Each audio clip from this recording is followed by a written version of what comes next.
It is essential to understand the culture of a person or people before coming to a decision about the character thereof, lest we make the mistake of passing judgment on others based against our own cultural values and standards. For example, an American man traveling to Germany would be mistaken to consider a man from there as morally bankrupt just because he enlists the services of a prostitute. Had the American man understood German culture, he would have realized that people there are not raised to consider that a vile, immoral act as American upbringing might have taught him. It's also essential to understand how one's environmental conditions affect their upbringing in order to really understand a person. However, consideration of cultural values should not be exaggerated into refusal to even suggest that a culture's current norms and mores may be harmful, and that the society there may benefit from a shift in those values.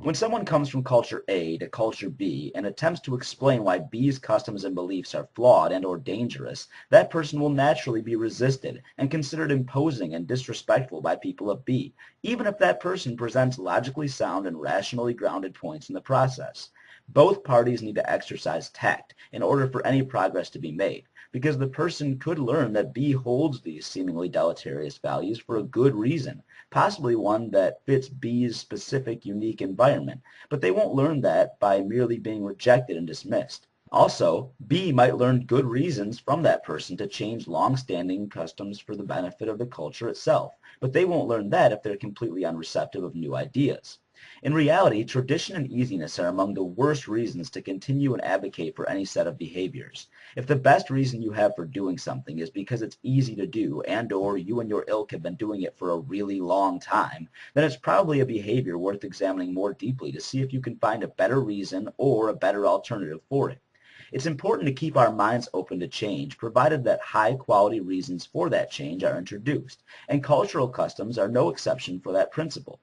Even if we don't change our minds after hearing out a dissenting opinion, as people seldom do, we still owe it to ourselves to give that opinion an audience. Not only that, but we should press it for all the rationale it has to offer rather than outright reject it due to our overzealous ego, fear of change, sensitivity to our conventional cultures, and comfort level with that which is traditional.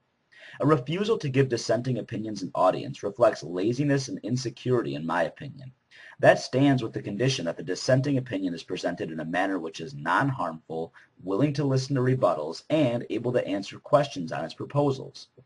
In a modern world of global communication, we have still allowed our tribal instincts to separate us from communicating for the interest of progress. That's mostly because it's easier to convince ourselves that we're right, even though that which we have been taught to regard with pride as our heritage may well be something that we are victims of because we were unable to view it through a lens of objective logic rather than tradition until someone from an opposite culture came and presented an alternative point of view for it. In fact, the best way to ensure that values specific to our unique cultures are justified and reasonable is to put them on trial against those from other cultures, to engage in a conversation that allows the best sides of both arguments to shine and decide for ourselves which shines brightest. The willingness to do so not only shows that you are firm in your convictions rather than insecure, but that your best interest is in finding the right answer rather than defending the answer you're used to giving because you've done it for so long. Times change, minds change, and cultures change too when there's good enough reason. Don't be afraid of it.